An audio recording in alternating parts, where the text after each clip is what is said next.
காலத்தியப்பர் திருவருளை சிந்திக்கின்றோம். இலங்கை வேந்தன் 20 தோளிற்று மலங்க மாமலை மேல் விரல் வைத்தவன் அலங்கல் எம்பிரான் அன்பில் ஆலந்துறை வளங்கொள்வாரை வானோர் வளம் கொள்வரே.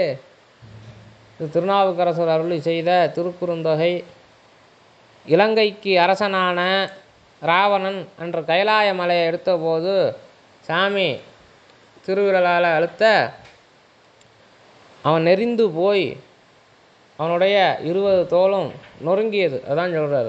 இலங்கை வேந்தன் 20 தோளிற்று மலங்க மாமலை பெரிய மலையாகிய கைலாய மலை மேலே விரல் வைத்தவன், காலுடைய இடது காலுடைய கட்டை விரல் வைத்தவன் அலங்கல் மாலை அணிந்திருக்கக்கூடிய எம்பிரான் அன்பில் ஆலந்துறை அவனுடைய ஆலந்துறை இருந்திருக்கக்கூடிய அந்த சாமியை வளங்கொள்வாரை வானோர் வளம் கொள்வரே.